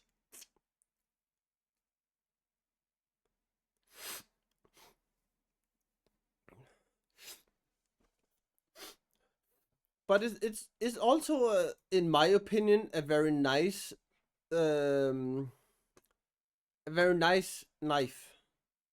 Like you can see here, it's not like a cheap one. It has a safety feature so I do not cut myself.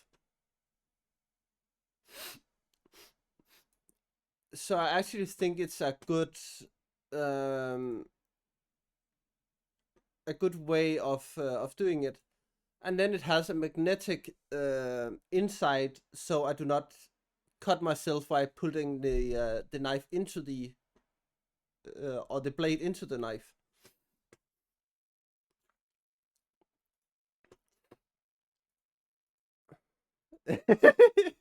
Yeah, it is.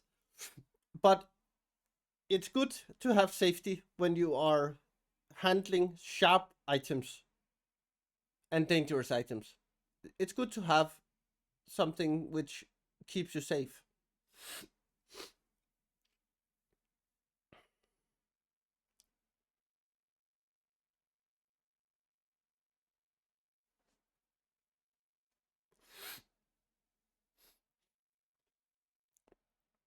But the notebook, I might stream. I do not know yet.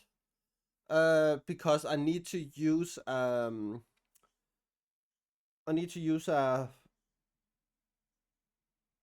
laser cutter. So I have to be at the library to do it. And I'm not sure if my laptop can handle the stream on a mobile connection.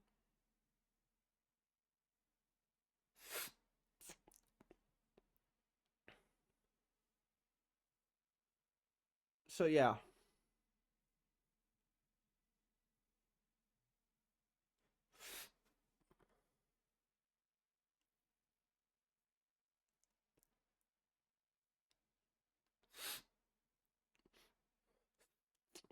Yeah, I am gonna try if I'm allowed to do it at the library.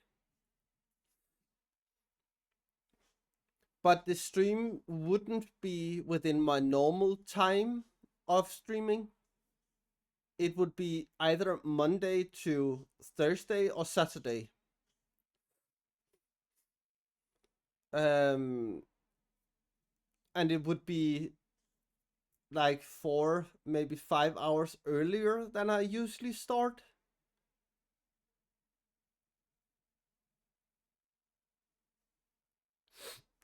Yeah, I would have to mute my mic when I use the laser cutter because it's very loud.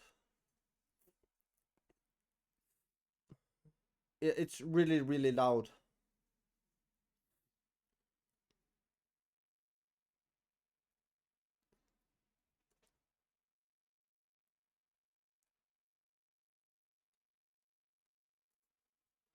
Usually I have to talk quite loud when I'm talking with someone in there, and I also have to have earmuffs on because it's so loud, so I do not destroy my ears. Yeah, but the laser cutter is inside a room, so when you close the door, it's more or less at the normal noise level at a library.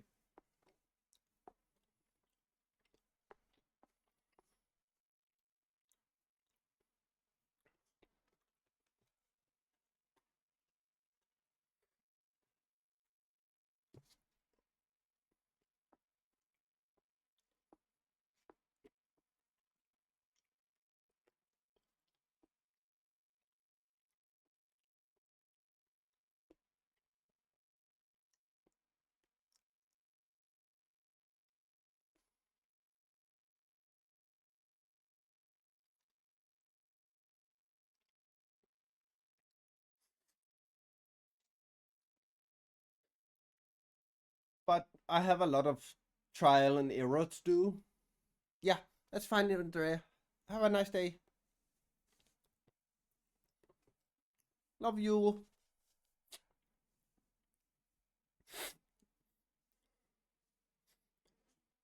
And remember to tell Kender that his ass is great.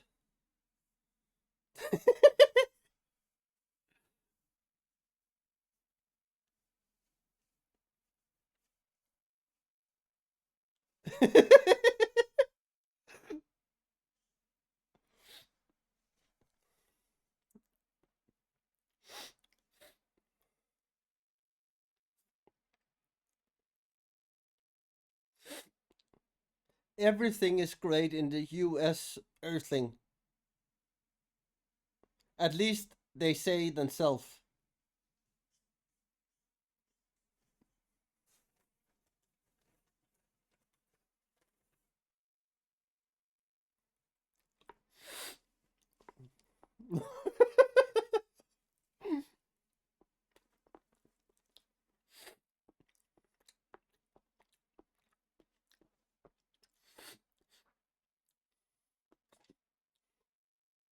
But I think we need to remove the united part of the name. Because it doesn't seem like you guys are that united anymore.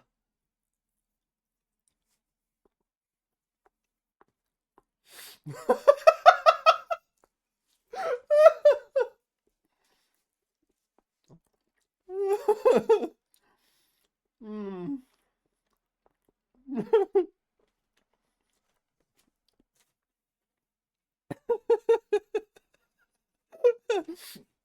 I really didn't see that one coming.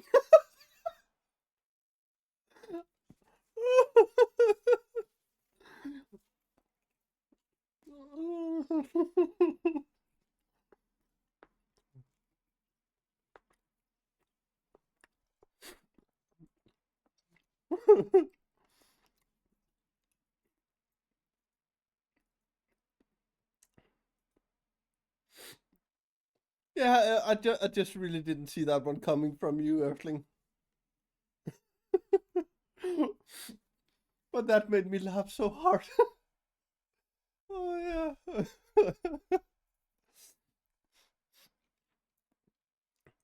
but it's kind of fluffed if you remove the United from the USA, because then it says SA, which can actually be two things. Which one of them we do not speak of on the stream, but the other one is South Africa.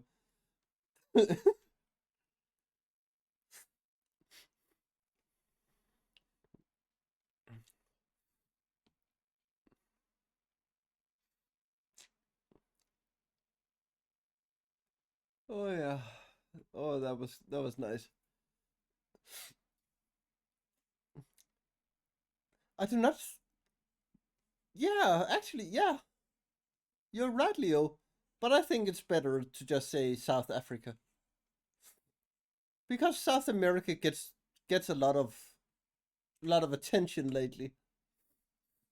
No, no, no, no, no, no. Nothing like that. Uh, I can write you on Discord.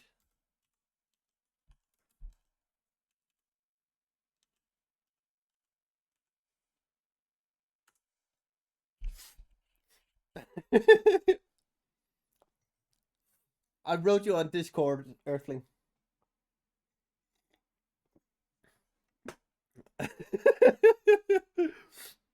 The essay, yes. There we go.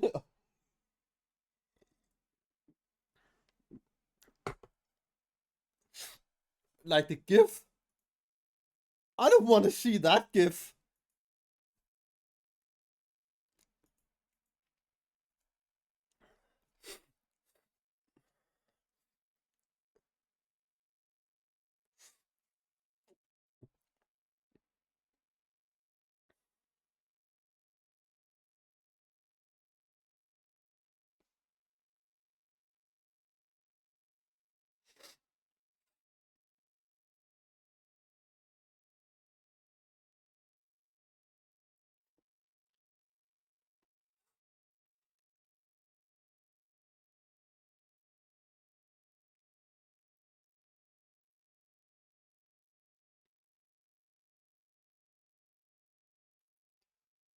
Oh yeah, that was hilarious.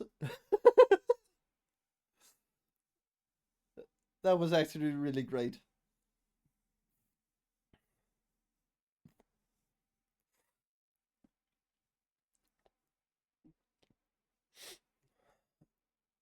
Okay, so let us read the rest. Were there any elephants? Asked Sam, forgetting his fear in his eagerness for news of strange places. No, no elephants. What are elephants? Said Gollum. Sam stood up, putting his hands behind his back, as he always did when speaking poetry, and began, grey as a mouse, big as a house, nose like a snake, I make the earth shake. As I tramp through the grass, trees crack as I pass. With horns in my mouth, I walk in the south, flapping big ears beyond count of years. I stomp round and round, never lie on the ground, not even to die. Oliphants I am, biggest of all, huge and old and tall. If ever you'd meet me, you wouldn't forget me. If you never do, you won't think I'm true. But old Oliphant I, and I never lie. That's it, Sam, when he had finished reciting. That's a rhyme we have in the Shire. Nonsense, maybe, and maybe not. Yeah, it actually is. It's one of the the better ones from the book, in my opinion. Uh, but we have our tales too, and news out of the south. You know, in the old days, hobbits used to go on their travels now and again. Now that many ever came back, not that many ever came back, and not that that all they said was believed. News from Bree, and not sure as Shire talk, as the sayings go. But I've heard tales of the big folk down away in the Sunlands. Sweating, we call them in our tales, and they ride on elephants. Is to say, when they fight, they put houses and towers on the elephants' backs, and the elephants throw rocks and trees at one another. So when you said men of the south, all in red and gold, I said, were there any elephants? For if there was, I was going to take a look, risk or no. But now I don't suppose I ever see an elephant. Maybe there ain't no such beast, he sighed. No, no elephants, said Gollum again. Smeagol has not heard of them. He does not want to see them. He does not want them to be. Smeagol wants to go away from here and hide somewhere safer. Smeagol wants Master to go. Nice, Master. Won't he come with Smeagol? Frodo stood up. He laughed in the midst of all his cares when Sam trotted out of the old fireside rhyme of elephants, and the laugh had released him from hesitation. I wish we had 1,000 elephants with Gandalf on a white one at their head, he said. Then we'd break a way into the evil lands, perhaps. But we have not. Just our own tired legs. That's all. Well, Smeagol, the third turn may turn the best. I will come with you.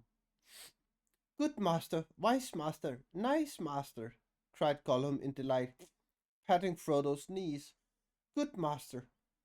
Then rest now, nice hobbits, under the shadow of the stones.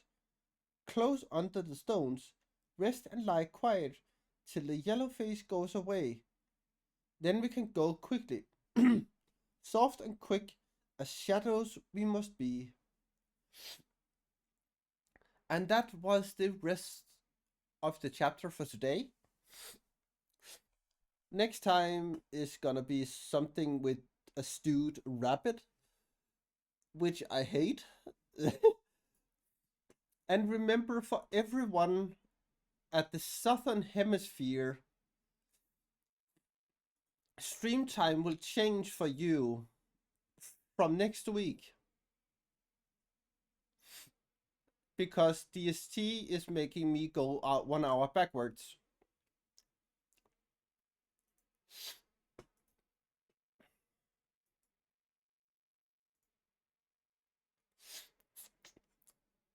They do not have a blender there. Yeah. So my stream time is gonna change for everyone in the southern hemisphere. Or everyone which doesn't change next Sunday. Because in Denmark we are changing to GMT +1 next week, or CET, if that's easier for some to understand. You are very welcome. And possibly my girlfriend will also be there next time, because now she actually can be there without getting up at like 5 a.m. So yeah.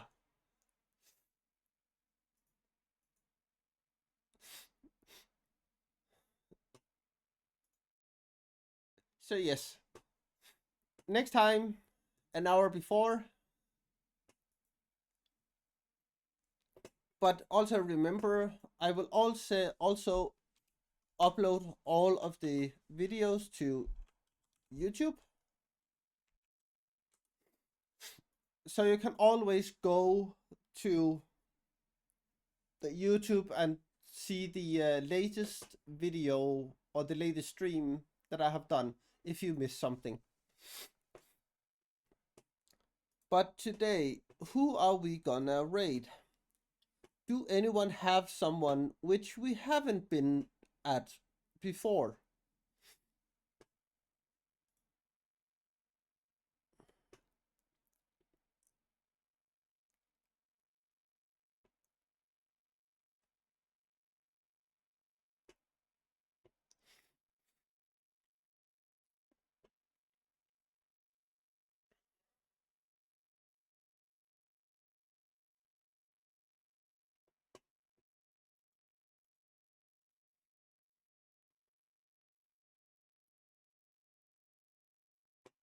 Hmm. So which category should we look at? Should we look at some arts and crafting, maybe?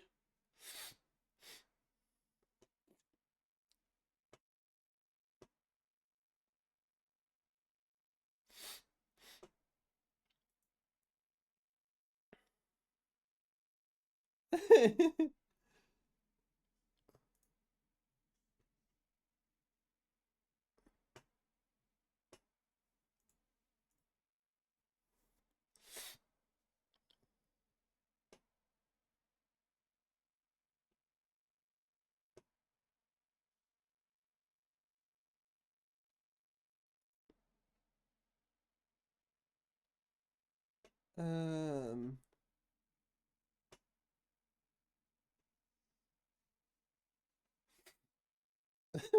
I feel that.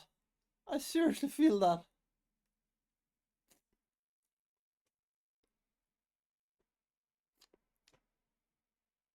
Okay, let's see if we have anything. Uh, it's a lot of sewing today.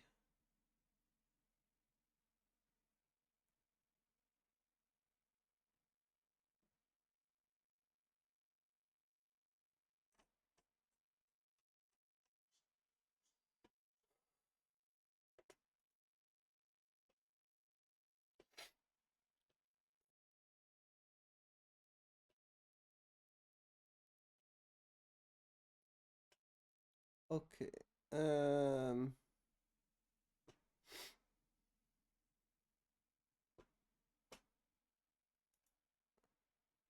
I think we are gonna go here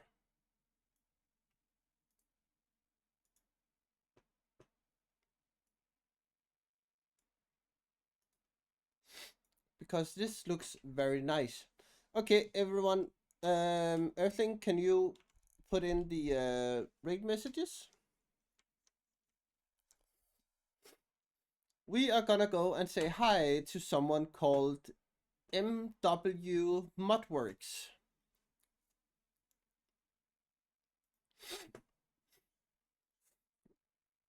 They are apparently making a owl sculpture. So for everyone which wanna join in, please join in and take the appropriate rate message and go say hi with us. The top one is for subs, the bottom one is for followers.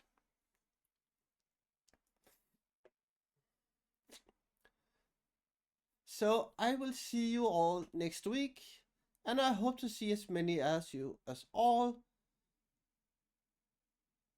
And I hope you have a lovely next week. But here we go to say hi to MW Mudworks. Bye bye.